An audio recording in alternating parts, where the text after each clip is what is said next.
अब दोस्तों आज 20 नवंबर है। मैं आपका मेजबान नदीम अकरम सुबह 7 बजे आप सबके ढेर सारे सपोर्ट के साथ हाजिर हूं पल पल न्यूज में। आपका खैर मकदम करता हूं। आज हम लेकर आए हैं दुनिया भर से 17 बड़ी और अहम खबरें। आइए आज की अहम सुर्खियों पर नजर डालते हैं। लाल सागर में हूतियों का बड़ा हमला। अनादुल एस पर बैलिस्टिक मिसाइलों से निशाना साधा है जो तुर्की का जहाज था। वहीं रियाद में बड़ी बैठक है। चीन, ईरान, सऊदी अरब ने अमन और तरक्की पर चर्चा की है। वहीं तेल अवीव के खुफिया बेस पर हमला हिजबुल्लाह का बड़ा ऑपरेशन करार दिया है। वहीं गजा में इजरायली नुकसान छुपा रहा है नेतन्याहू, विशेषज्ञों ने बड़ा दावा किया है। वहीं लेबनानी ड्रोन हमला, इजरायली सैनिक हलाक हुए हैं जिसमें कईयों के जख्मी होने की भी खबरें सामने आ रही हैं। दोस्तों, जब जब आपने हमें सपोर्ट करने की जरूरत महसूस की, आपने अपनी आवाज बुलंद की, आपने 10,000 लाइक्स दिए, 1,000 से ज्यादा बार फ्री फिलिस्तीन लिखा और हम पल पल न्यूज के साथ हैं जैसे हजारों कमेंट्स के जरिए हमारी हिम्मत बढ़ाई है। आज जब 75 लाख सब्सक्राइबर वाले बड़े चैनल जो खुद को सच का रखवाला कहते हैं, झूठ की बुनियाद पर टिके हैं, वो भी आपकी ताकत के सामने टिक नहीं पा रहे। उन्होंने हमें डराने की कोशिश की, धमकियां दी, लेकिन नाकाम रहे। अब वो तकनीकी अड़चनों से हमारे व्यूज को रोकने की चाल चल रहे हैं ताकि आपका सच ज्यादा लोगों तक ना पहुंचे। दोस्तों, आपका सच रोका नहीं जा सकता। तो आइए आज फिर दिखाते हैं कि सच्चाई के लिए हमारी आवाज थमती नहीं।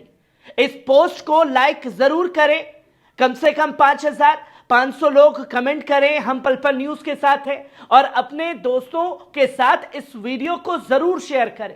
आपका हर एक लाइक, कमेंट, शेयर आपकी खुद की आवाज को बुलंद करता है, नदीम अकरम की नहीं।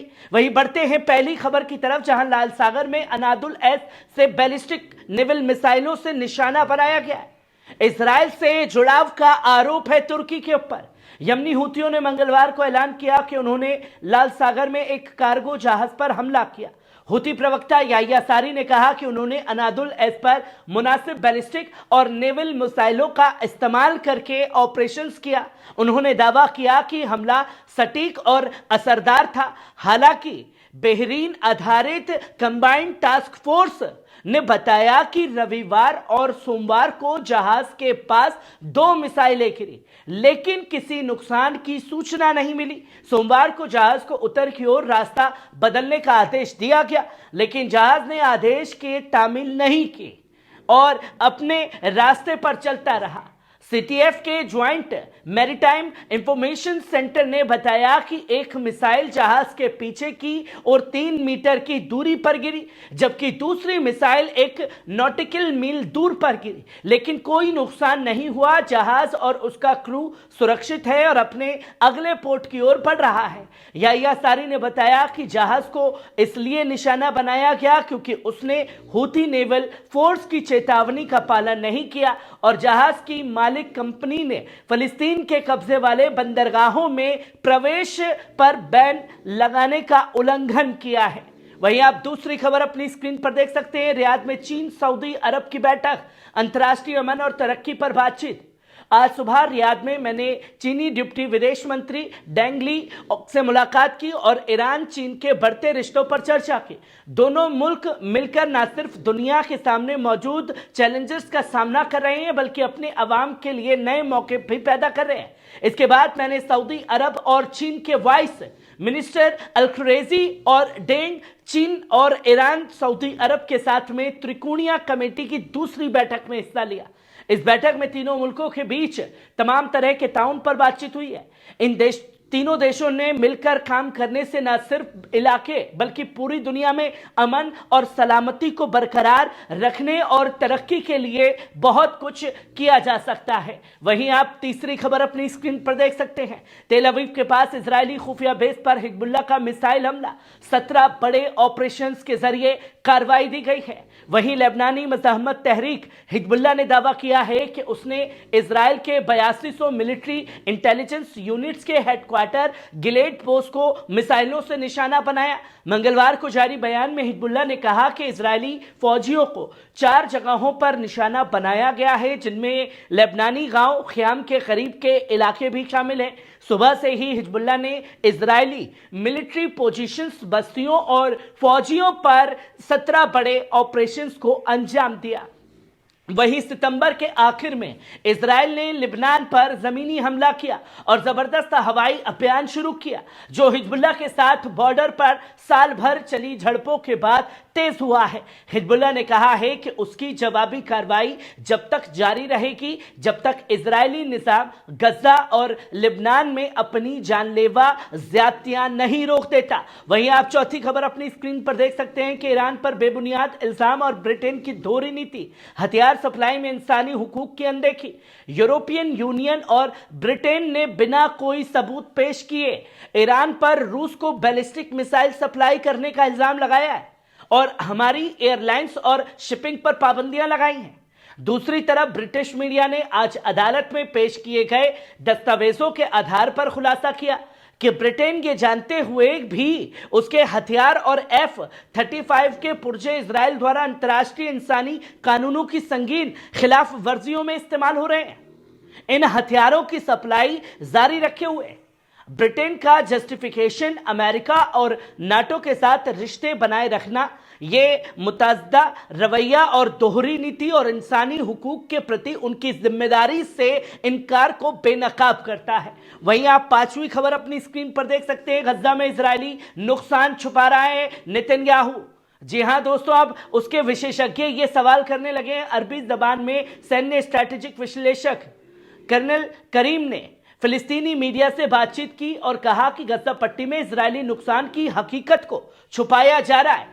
उन्होंने कहा कि गजा में तबाह हुए इजरायली बख्तरबंद वाहनों और फौजी हताहतों की आधिकारिक रिपोर्ट में भारी फर्क है। कर्नल फलाही ने बताया कि कब्जा करने वाली अपनी हताहतों और नुकसान के बारे में झूठ बोल रहे हैं कि करीब 40 टैंक और 27 बुलडोजर और 21 से ज्यादा पर्सनल कैरियर तबाह हो चुके हैं। ये आंकड़े इजराइल की रिपोर्ट किए गए फौजी हताहतों से मेल नहीं खाते। उन्होंने इन टैंकों और वाहनों में जरूरी फौजी मारे गए या जख्मी हुए होंगे। विशेषज्ञ ने यह बताया है कि फलस्तीनी मज़ाहमत ने गजा में इजरायली फौज को खासतौर पर उत्तरी गजा में, जहां 5 अक्टूबर इजराइल ने जमीनी हमला शुरू किया था, उसमें भारी नुकसान पहुंचाया है। दोस्तों, जब जंग के 1 साल पहले जब जंग शुरू हुई थी तो मैं बताता था कि भैया देखिए इस जगह पर इजरायली सैनिक मारे गए, इतना नुकसान पहुंचा है, तब कहते थे कि भैया झूठ बोल रहा है। अब उनके विशेषज्ञ सवाल पूछ रहे हैं कि भैया रिपोर्ट सही थी, कितने लोग मारे गए हैं, ये छुपाने का काम नेतन्याहू कर रहा है। वहीं आप छठी खबर अपनी स्क्रीन पर देख सकते हैं कि ऑर्गेनाइजेशन MKO के मामले में जज ने ऐलान किया है कि लगभग 200 पूर्व MKO सदस्य अदालत में गवाही देने के लिए राजी हो गए हैं। मंगलवार को तेहरान में 104 मुजाहिदीन ऑर्गेनाइजेशंस के आतंकी के खिलाफ मुकदमे जारी किए गए, जिसमें 23 सुनवाई आयोजित हुई। ये सुनवाई तेहरान के क्रिमिनल कोर्ट की 11वीं ब्रांच के जज देगानी की अध्यक्षता में हुई। ईरान खुद को आतंकवादी घटनाओं का सबसे बड़ा शिकार मानता है और कानून, इंसाफ और इंसानियत के तमाम अंतर्राष्ट्रीय मेयारों का पालन करते हुए मामले की सुनवाई कर रहा है। शिकायतकर्ता, जिनमें शहीदों के परिवारों और घायल पक्ष शामिल हैं, उन्होंने उसके 104 आरोपियों के खिलाफ तेहरान में अभियोजन कार्यालय में शिकायत दर्ज कराई थी। वहीं आप 7वीं खबर अपनी स्क्रीन पर देख सकते हैं। व्हाइट हाउस के 20 कर्मचारियों का खुला खत।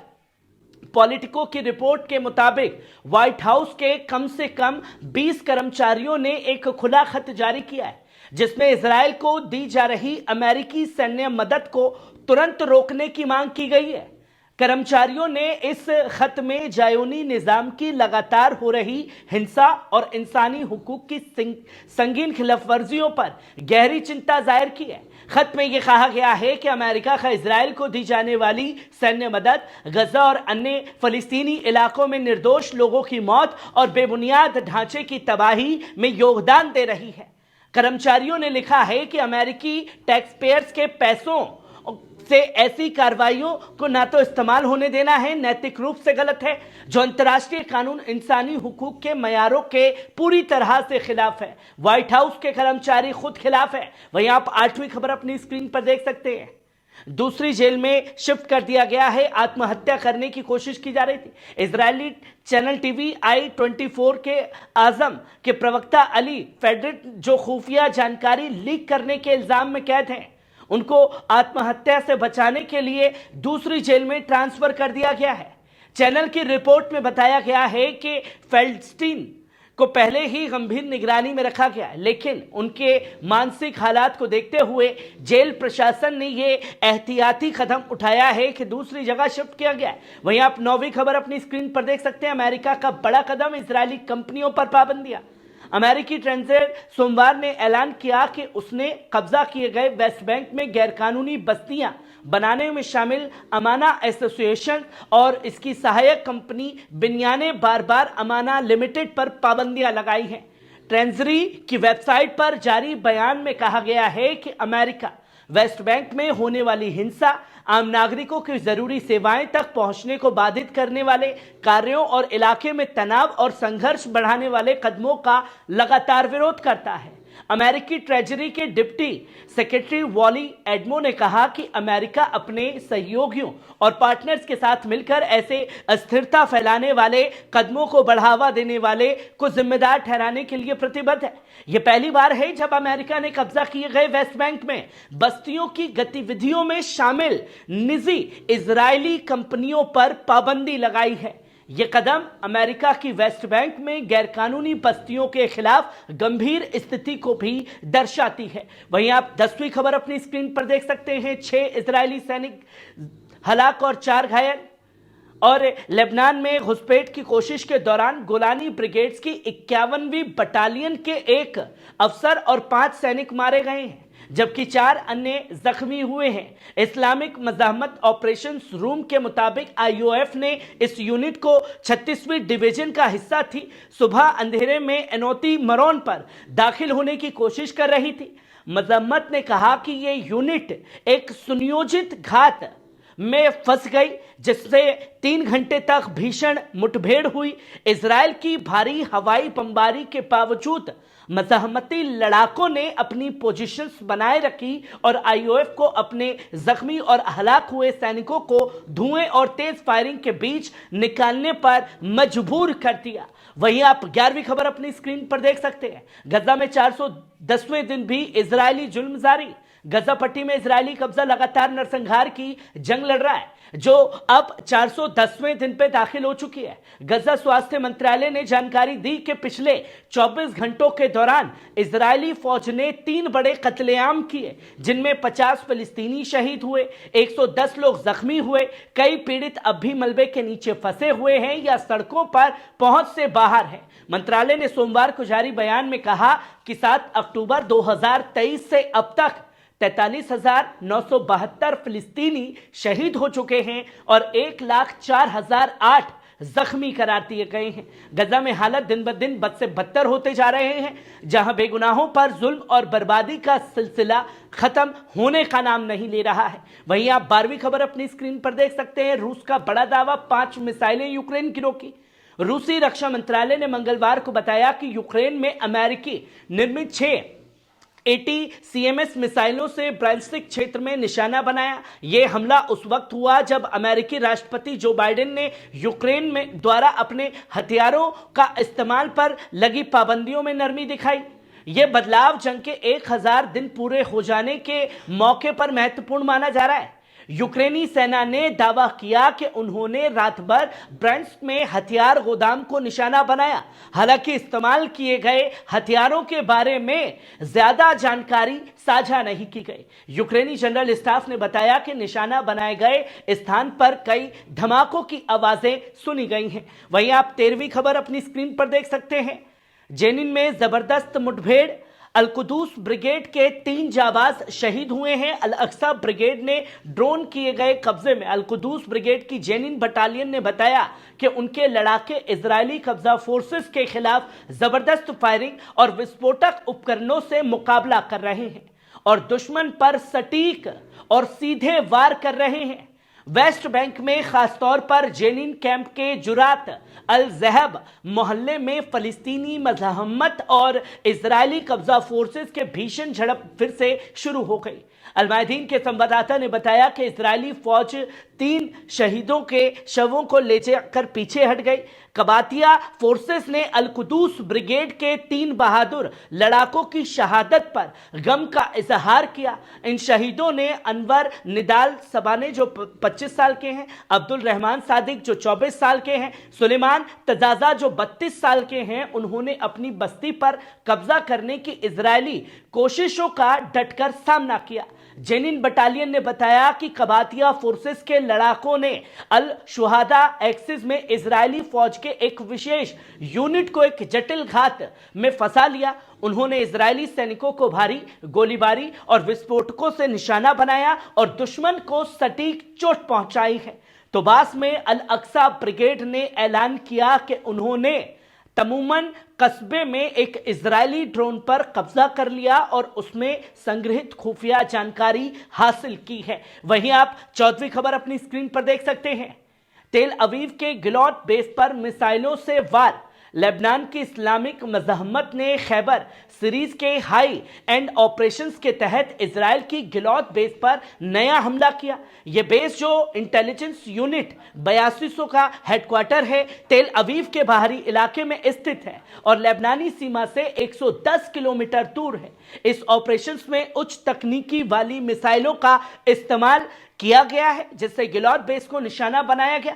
सोमवार रात तेल अवीव में मज़ाहमत के रॉकेटों ने एक इमारत को सीधे निशाना बनाया, जिससे इमारत और उसके आसपास के इलाकों को भारी नुकसान पहुंचा है। इस हमले से इजरायली कब्जा फोर्सेस का बड़ा असर पड़ा है। वहीं आप 15वीं खबर अपनी स्क्रीन पर देख सकते हैं। गजा में सुलह की कोशिशों से कतर पीछे हटने लगा, गैर संजीदगी को बताया वजह। कतर के विदेश मंत्रालय के प्रवक्ता ने कहा कि गजा में युद्ध विराम की कोशिशों में मध्यस्थता से पीछे हटने का फैसला संबंधित पक्षों की गंभीरता की कमी की वजह से लिया गया है। हालांकि डॉक्टर माजिद अल अंसारी ने यह भी स्पष्ट किया कि अगर पार्टियां गंभीरता दिखाती हैं तो कतर बातचीत में वापसी के लिए तैयार है।